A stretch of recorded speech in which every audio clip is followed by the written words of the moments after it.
souvent sur des rythmes assez écrits à l'avance. Là, il faut improviser, ça prépare au championnat. Le championnat, c'est complètement spécifique. Et il faut savoir changer d'allure, surtout quand on a des grandes foulées comme Mayedine. C'est plus difficile de changer de rythme que quand on a des petites foulées comme Ezekiel Kemboy où on peut accélérer brutalement. Et bien là, sur 1500 en salle, ça oblige Mayedine à être capable de ça, de mettre du rythme aussi, de la fréquence dans sa foulée pour pouvoir se replacer et accélérer brutalement. Alors le danger serait de préparer spécifiquement la salle pendant trop longtemps, parce que ça ferait 2 saisons en une, mais quand elle arrive comme ça, qu'on la prépare juste le minimum, ben c'est super et ça fait le plus grand bien. Il y aura notre Français et il y aura donc Smaïl dans cette deuxième demi-finale. Oui, qui a le même temps, quasiment le même record qu'Araptani, l'autre Ougandais. Le problème, ce sera celui qui est à côté d'Ismaïl. Voilà, Kemboy. Ça, c'est très solide. Un record à 7,55. Double champion olympique, double champion du monde.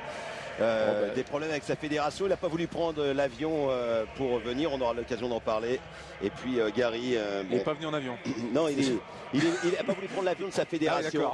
Il voulait prendre un avion après. Parce que pour venir du Kenya quand même jusqu'ici bien lui en a pris parce que l'avion des athlètes kenyans a été annulé et donc il voyageait avec eux. Mais on sait qu'il y a des tensions entre cet athlète et ses dirigeants. Oui, il est un petit peu fantasque, mais ça signifie Jaeger. Attention à Jaeger, l'Américain qui a beaucoup progressé, qui avait été surpris par la course en peloton l'an passé, il l'a dit lui-même au jeu, il avait un record à 8,6 l'an passé. Et il s'est dit mais ça n'a rien à voir parce que la finale olympique, on fait 2 km, on se regarde et tout d'un coup ça part et on est tous ensemble. Et là il a dit il faut que je change ma mode de préparation, c'est une nouvelle donne, c'est pas les meetings, c'est quelque chose de complètement différent.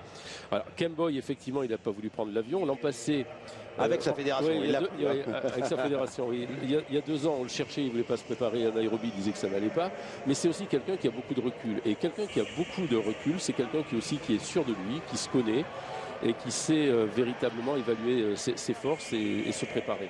Oui, je crois que quand on est dans des fédérations telles que la fédération kenyane, qui est assez autoritaire, ou éthiopienne, on en parlait, ou d'autres fédérations comme ça, c'est important que les athlètes qui ont du tempérament, qui ont des choses, puissent aussi faire valoir leurs droits, et puis surtout leurs besoins pour pouvoir être performants, parce que finalement c'est ça le plus important.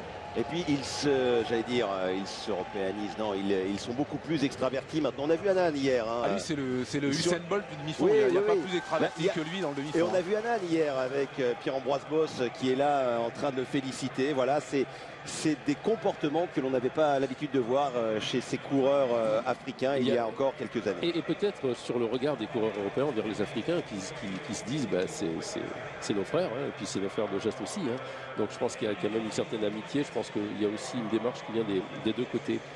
Ce qui est intéressant quand même, c'est de se rendre compte que Kemboy était déjà médaillé à Paris il y a 10 ans et qu'après ces trois podiums successifs, il a commencé à Osaka à être champion du monde en 2005, puis 2007, puis Pékin champion olympique, puis Berlin champion du monde, puis Daegu champion du monde, puis à nouveau champion olympique.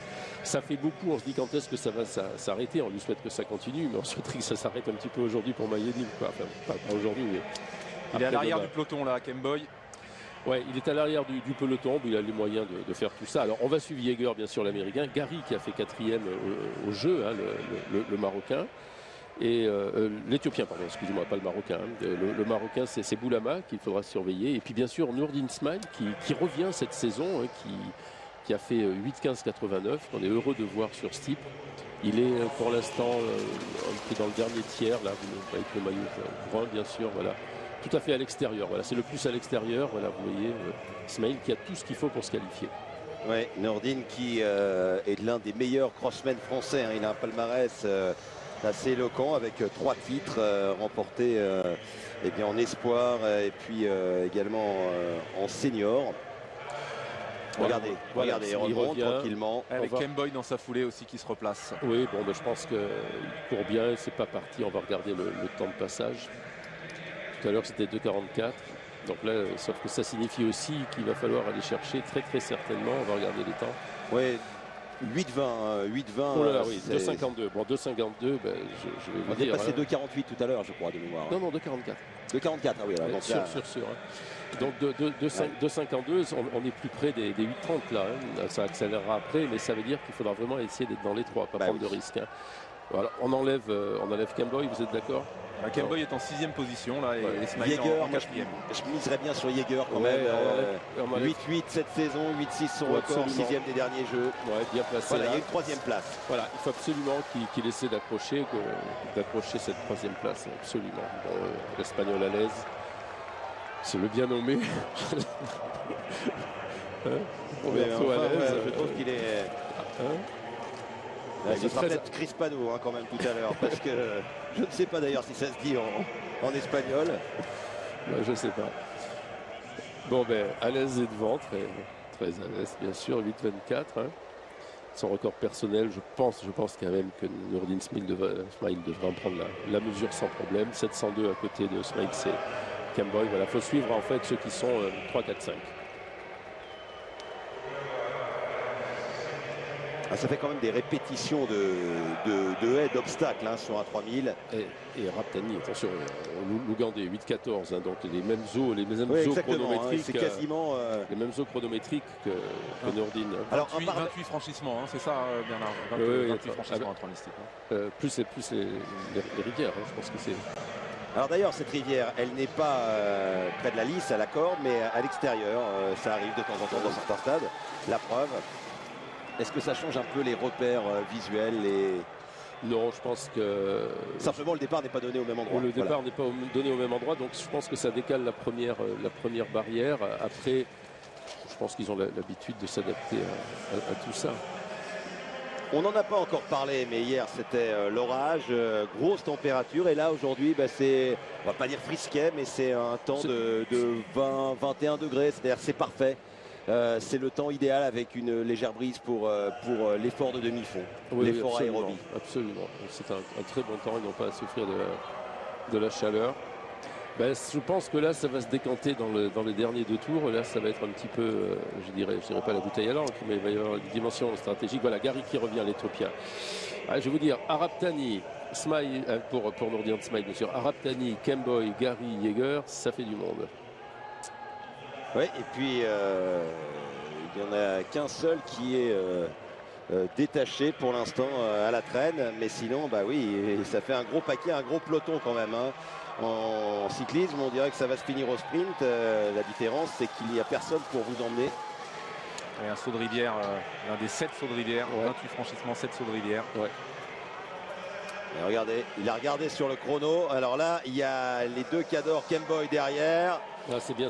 Il revient, il sent qu'il faut peut-être faire. L'objectif, c'est ça, c'est sa course là. Je vais vous dire, c'est l'objectif, c'est maintenant. Allez, les dernières 2 minutes qui restent, ce sont les 2 minutes de sa saison. Voilà. Et pour l'instant, il est bien. Ne pas chercher à s'accrocher à ce diable d'Ougandais qui essaye de casser le rythme. C'est sa nature, c'est leur style de course. Oui, bien sûr, mais il ne faut pas trop le laisser partir non plus parce que vous avez Jaeger et Kemboy derrière, donc il faut faire attention. Mais il le fait bien là. Il revient progressivement, il ne laisse pas trop partir. Moi, je le vois bien. Je le vois très bien. Mais ça s'étire un petit peu. Là, en un tour. Kemboy, je ne me fais pas d'illusions, il peut partir quand il veut. Lui, Kemboy, c'est la magie de l'accélération. Araptani, on l'a vu encore au Stade de France. Bien sûr. Ça a été exceptionnel. Et regardez à 130 mètres de l'arrivée qui passe en tête. Eh bien, c'est le Français. Oui, il va rester un tour. Et à l'aise qui est maintenant à l'arrière du peloton. 530 mètres de l'arrivée. 530 mètres, pardon, excusez-moi, bien sûr. On parlait de la magie de l'accélération. Jaeger, Kemboy, avec un Canadien une nouvelle fois qui est présent. Oui, mais c'est plus dur pour lui. Je pense qu'il commence à grimacer. Genest, mais bon, il a vu Hughes tout à l'heure, ça l'a galvanisé. Il y en a un de trop. Ça, on le savait dès le départ. Non, mais on le savait.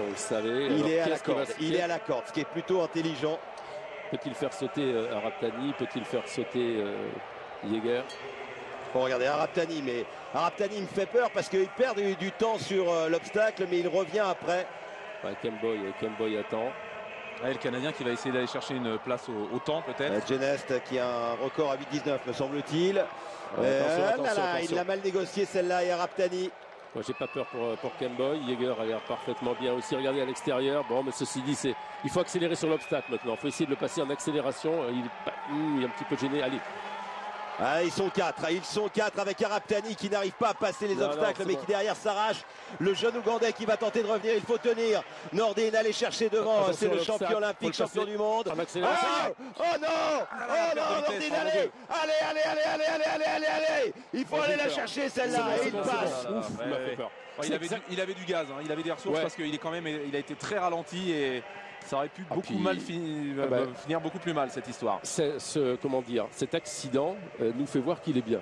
Hein, nous fait voir qu'il est bien. Exactement, parce que vraiment là c'est une charge sur les cuisses à un moment de la course, on est fatigué et repartir. C'est très drôle parce que c'est exactement, on disait juste avant l'obstacle, le passer en accélération, parce que moi j'avais le souvenir des championnats d'Europe l'an passé où Mayedine avait eu justement un petit souci sur cet obstacle. Là il faut faire très très attention. La fatigue fait que le dernier obstacle est souvent fatal. Hein. Et je vais vous dire une chose. Dites-moi. Ça me replonge 4 ans en arrière, où un jour on a vu Stéphane Guégana pleurer parce que Bob Tari avait pris une médaille de bronze, Mayedine était blessé, Bob avait pris une médaille de bronze et on se souvient que sur le dernier obstacle, alors il n'avait pas buté comme ça mais il l'avait mal négocié. Oui, c'est vrai, ça se joue là souvent, hein, c'est assez fréquent comme sur un 400 haies. Regardez. Ou sur un 100 mètres haies, on a vu sur des séries de l'heptathlon ce matin. Les deux devant, là il est parfait, l'Ougandais qui est tout jeune, hein, Araptani qui est là, oh là là, ça aurait pu être dramatique. Et puis ça derrière, vous avez vu comment ça relance Araptani qui a bien vu que Noureddin avait touché la haie. Ouais, mais il est qualifié quand même directement pour la finale. C'est du 100%, 2 pour 2, 2 sur 2, pardon. Et Araptani est limite, parce que là, on voyait bien qu'il te devinait de la tête, qu'il essayait de revenir, parce que la situation était idéale pour l'Ougandais quand même. Hein. La personne qui est en passe de se qualifier, qui est en arrêt devant soi, normalement doit le passer en pleine vitesse. Donc on peut être rassuré. Pour l'instant, il y en a 3 qui passent au temps dans la série précédente. Donc c'est Angel Moulera, l'Espagnol, Johan Lucianov et Benjamin Kiplagat, l'Ougandais. 8-19, 8-19, 8-21. Alors que ici, pour la 3e place dans la 2e, on est à 8-24 déjà pour la 3e place. Donc le temps de qualification, c'est 8-24, 88. Donc bon. Alors attendez, c'est important parce qu'il y a Johan Koval dans la prochaine. Pour l'instant, ça passe à 8-24-88. À 8-24, 88, on est qualifié. Voilà, c'est le 6e prix pour l'instant sur l'ensemble des 2 séries. C'est 8-24-88. Donc ça veut dire qu'il faut absolument que Johan Koval dans la prochaine série, ou soit dans les 3 premiers, ou soit dans les 6 premiers, mais